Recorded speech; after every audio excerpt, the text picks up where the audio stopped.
no horizonte, nos teus recordos, no carácter, no que che gusta, na túa coraxe, no que vives, no futuro, no máis bonito, no que te enamora ou no que tes máis cerca, levas a miña marca. Cando se trata de escoller o mellor, o noso mar marca.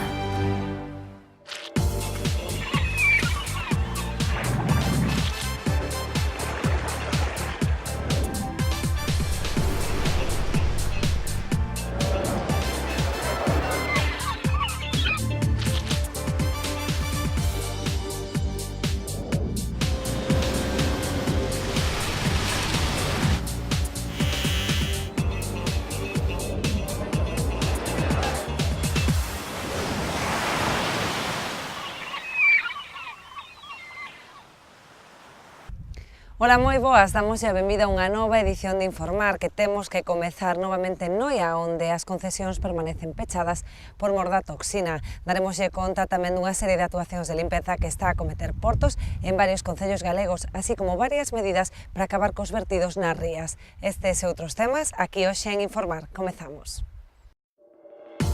Segunda semana sen actividade na confraría de Noia por mor da presenza de toxina que obrigou a pechar as concesións. Os concellos da ría de Muros Noia avanzan nos proxectos de mellora do saneamento para acabar cos puntos de vertido. Miles de persoas xa pasaron pola festa do marisco do Grove que ofrece o mellor do noso mar a veciños e visitantes. Segunda semana de peche da campaña marisqueira de Noia ante a presenza de toxina nas súas concesións. Semella que esta paralización vai para longo. Cando se decretou o peche das concesións marisqueiras de Noia na confraría xa se temían que iría para longo. A piques de cumprirse a segunda semana sen actividade, semella que a reapertura está aínda lonxe en vista dos resultados das últimas mostraxes que revelan unha alta concentración de toxina. O tempo, sen chuvia e con altas temperaturas, tampouco axuda.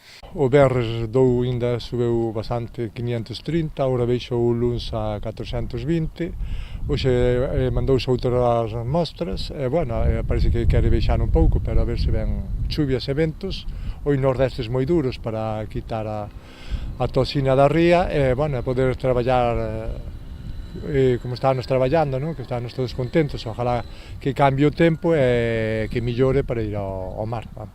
Dada a alta incidencia da marea vermella nos últimos anos, o Pósito Noies estuda fórmulas para detectar canto antes a toxina e evitar que se chegue a extraer marisco non apto para a venda.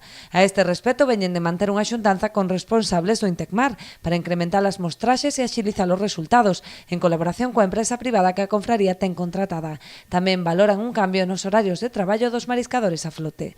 Estamos coordinando tanto a empresa que nós temos privada en Muiños de Vigo para os análises e máis Intermar vai facer máis frecuentemente o que faga falta, levarlle muestras alá frecuentemente cando é moi intensiva a toxina, e vamos tratar tamén de ter os resultados, a ese é posible, antes de traballar os mariscadores, porque, bueno, incluso vamos ir a Vigo, un traballador a levar as muestras ás 7 da mañán, e incluso vamos cambiar o horario onde a flote, estamos estudiando para a ver se somos capaces de, antes de subastar o marisco, non traballar, vamos, para que, bueno, son trastornos para os mariscadores, para a cofradía, para os compradores, transportistas e todo, a ver se conseguimos algúns días, ou a maioría dos días, antes de empezar a traballar, que, bueno, se está ben o marisco, traballar, e se non está ben, pois xa non traballar. A pesar do desánimo, na confraría non permanecen inactivos e aproveitan este parón para a retirada de depredadores que nas últimas semanas están a proliferar nas concesións noiesas.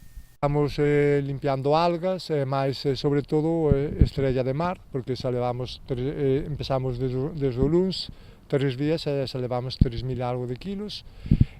Bueno, agradecer tamén aos buzos da cofradía, os da Navalla, que están botando unha man, que escollen, bueno, con rapidez, venos moi ben. Hoxe ainda collemos sobre 1.000 kilos, onte 1.200, outro día 2.000, bueno, collemos bastante, se a deixamos, pois, devora moitísimo berberecho porque a estrella é moi grande, é voraz. Os concellos de Noia e de Muros traballan en proxectos de mellora da rede de saneamento para acabar con varios puntos de vertido que afectan a bancos marisqueiros. O Concello de Noia continúa os contactos coa demarcación de costas e portos de Galicia para definir os prazos e concretar as actuacións do proxecto de mellora da fachada marítima e rexeneración da ría. Estánse mantendo tamén reunións con Portos de Galicia en aras de ir concretando prazos e definindo as distintas actuacións e conseguindo as autorizacións para as actuacións de mellora da fachada marítima, de adiantamento do malecón na zona correspondente e tamén a retirada de fangos e dragado desa zona. De tal xeito que, como son procesos que teñen unha tramitación lenta, pois sabemos que son os primeiros pasos, pero que vai a ter unha continuidade ao longo dos próximos anos e así se demostrou nesas reunións mantidas que na propia Dirección General en Madrid e incluso que a propia visita da ministra Isabel García Tejerina, que recientemente estivo en Porto do Son e tivemos a ocasión de departir con ela tamén sobre estes proxectos tan importantes para Noia, para a nosa localidade. Paralelamente, estáse a traballar na mellora da rede de saneamento cun investimento de €500.000 de cara á próxima anualidade. Unha obra complexa que busca a erradicación de puntos de vertido, polo que o Executivo estima que se prolongará ao longo de varias fases, cun investimento que en total podería ascender aos €5.000.000. Estas actuacións veríanse complementadas coas melloras xa cometidas en varios bombeos e na estrutura e na cuberta da depuradora. Esas reformas fundamentalmente buscaban, por unha parte, corrixir determinados problemas de entrada de agua que estaban dañando os equipos eléctricos e algún dos equipos que deberían estar funcionando correctamente na depuradora, pero que non era así. Ahora estáse traballando tamén nun proxecto para poñer novamente en funcionamento o que é o sistema de esterilización mediante focos ultravioleta e que permitiría pois que, digamos, o proceso de depuración fose máis axeitado. Nas próximas semanas, o alcalde manterá unha nova xuntanza coa Consellería de Medio Ambiente para abordar a viabilidade da construción dunha nova depuradora. Tamén está previsto manter en vindeiras datas unha nova reunión ca Consellería para que nos trasladen pois os avances que hai feito xa en algunha proposta que lle fixemos o ano pasado no análise de unha futura instalación de depuración nova de cara ás vindeiras anualidades, pero sobre todo tamén de unha serie de melloras na rede actual que permitise pois que polo menos durante o tempo que teña que seguir funcionando esta depuradora, pois que poda facelo nunhas condicións óptimas. A renuncia da empresa obrigou a iniciar novamente o proceso de contratación dende a publicación dos pregos ata a presentación de ofertas para poder proceder á adxudicación da obra. Temos pendente o saneamento na Rocha, na parroquia de Serres, unha demanda que se leva facendo no noso concello dende hai moitos anos. Este proxecto por fin foi aprobado dentro do POS 2016 do ano pasado. É un proxecto que xa estivo adxudicado e incluso asinado o contrato. O problema é que o día que veu a empresa que asinou o contrato, que foi adxudicataria que asinou o contrato, o día que veu a empresa para facer o replanteo da obra, en lugar de facer o replanteo, lle comunicou ao Concello que renunciaba a esta obra, o cal causa un dano importante ao Concello porque significa un retraso enorme na execución desta obra necesaria e que leva sendo tantos anos demandada.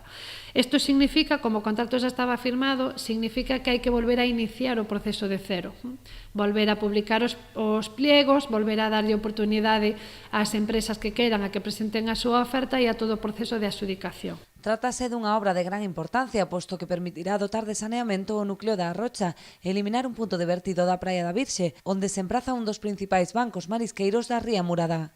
Quero dicir con isto que o novo proceso de adxudicación, que non nos quedou máis remedio que facer por renuncia da anterior empresa, está moi avanzado e agardamos e desexamos que en breve empece esta obra tan necesaria e esperada pola xente da Rocha. É unha obra, ademais, que incide na calidade da auga da Praia da Virxe, onde temos o maior banco marisqueiro, co cal é un valor engadido á hora de realizar esta obra. Na reunión celebrada esta mañá procedeuse a apertura do sobre das ofertas presentadas, polo que unha vez valoradas, o Concello agarda poder adxudicar a obra.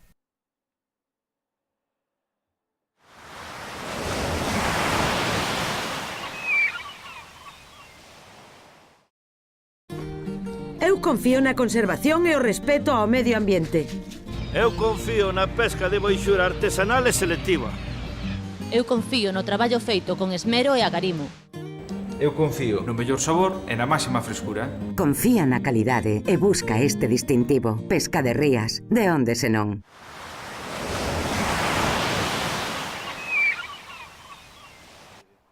Son varios os motivos polos que o BNG do Salnés oponse á Lei de Portos de Galicia, entre eles que non contempla a transferencia dos portos de interese xeral e que invade competencias municipais.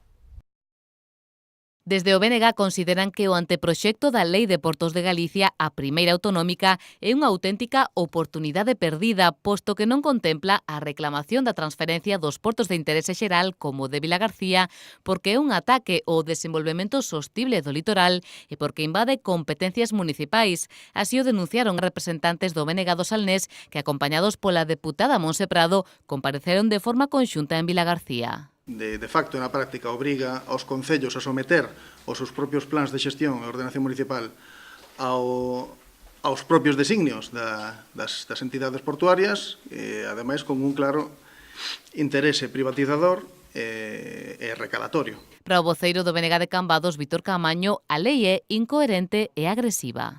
Non é lóxico que se ti queres xestionar o desenvolvemento do teu concello, sexa portos que diga se se pode poñer terrazas, se non, se se pode ver un bar, se poden poñer dúas plantas ou unha planta, me refiro que son cousas incoherentes. Entón, nós que estábamos agardando, ademais, o famoso Plan Especial de Portos de Cambados, que é eterno, pois resulta que tiñamos que agardar eso para que se poidera levar a cabo a famosa Plaza de Abastos de Cambados, pois eso se nos acaba, se nos esgota neste momento, non? A deputada nacionalista Monse Prado destacou algunha das críticas principais que lle atopan a lei, como a ampliación das concesións de 30 a 50 anos e que favorece a privatización. Escollen unha figura como é unha entidade pública empresarial en vez de un organismo autónomo, co cal é evidente que esa figura non é casualidade, o que buscan é ter o máximo de liberdade, por así decirlo, para poder facer actuación sin o control público, non? Porque unha figura de organismo autónomo ten unha serie de controles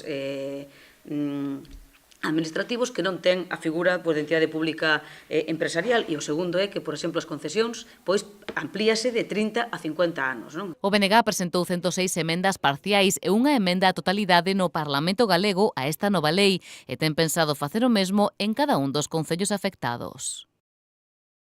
Portos de Galicia investirá 30.000 euros no Peirao de Palmeira. Entre as melloras figura a sustitución dun módulo do dique flotante. Atendendo unha demanda trasladada polo patrón maior de Palmeira, Miguel Franco, Portos de Galicia desenvolverá diversas obras de mellora nas instalacións deste porto.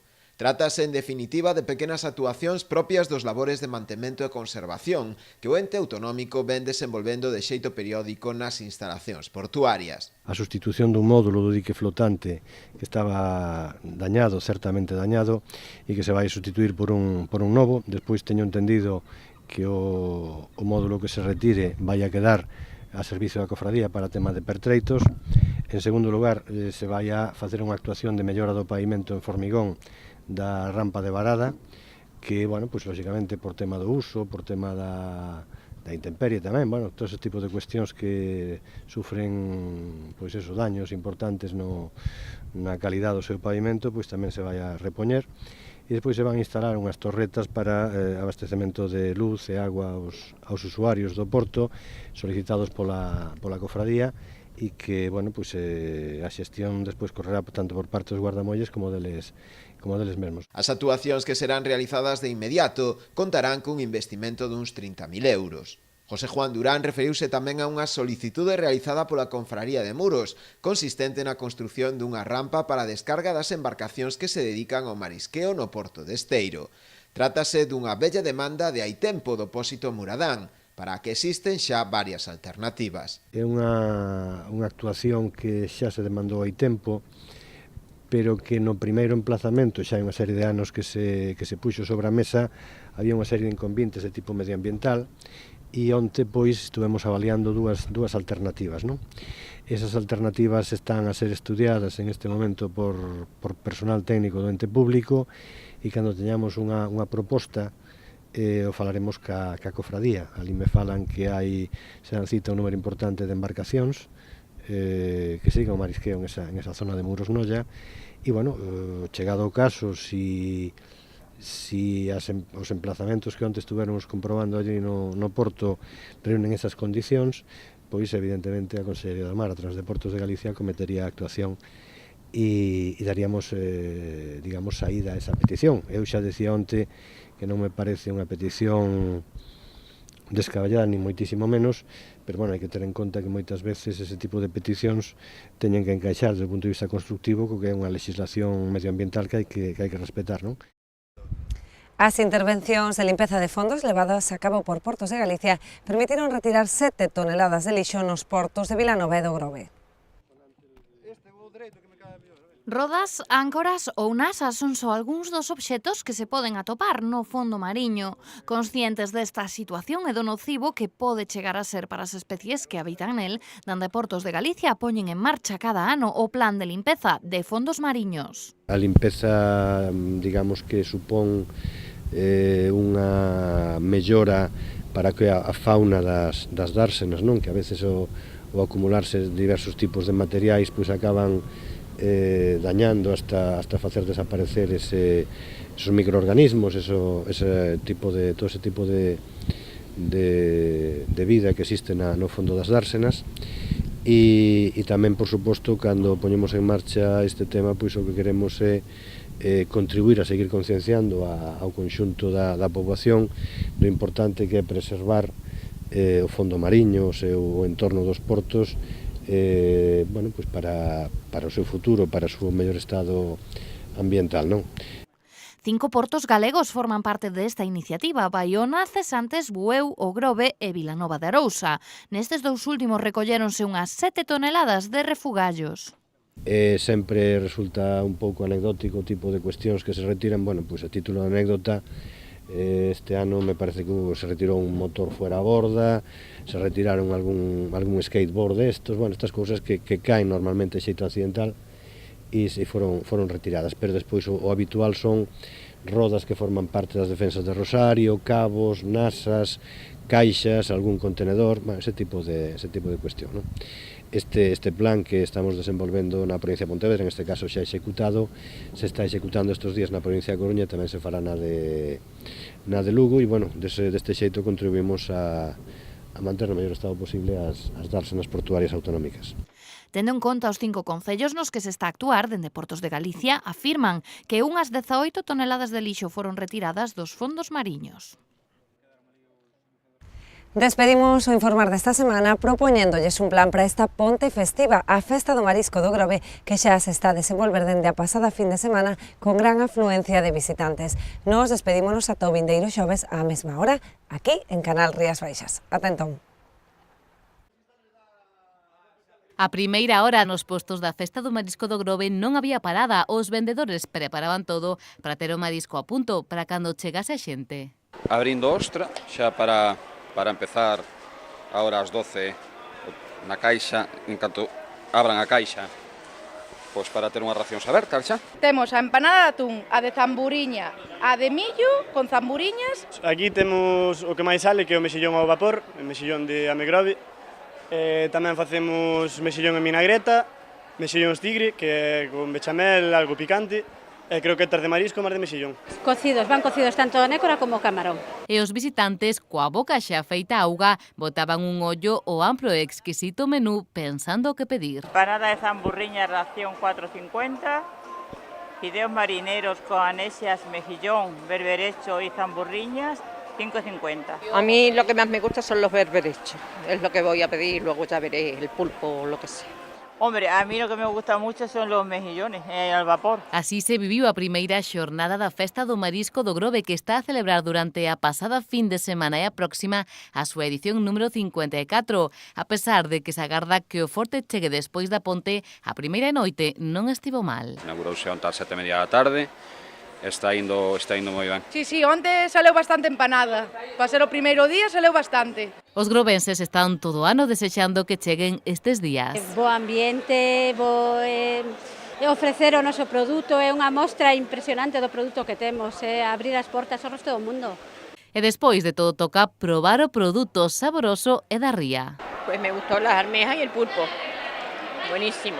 Hemos probado los mejillones, hemos probado las almejas a la marinera, la samburiña, y está todo buenísimo. Desde luego tenemos una Galicia y una España buenísima. Xa saben, esta fin de semana teñen unha cita co mellor do noso mar no Concello do Grove, porque aquí a festa só acaba de comezar. Queda o máis forte, queda o Puente do Pilar, que é moi fuerte, queda este fin de semana. O mellor acercarse ao Grove estes días.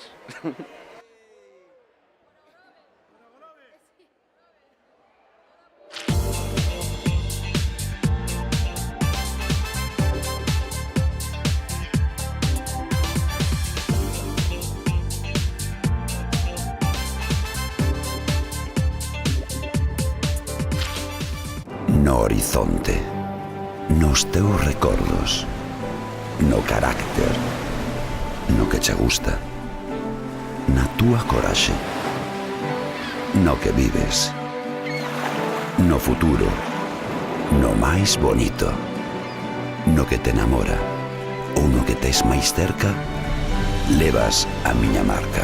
Cando se trata de escoller o mellor, o noso mar marca.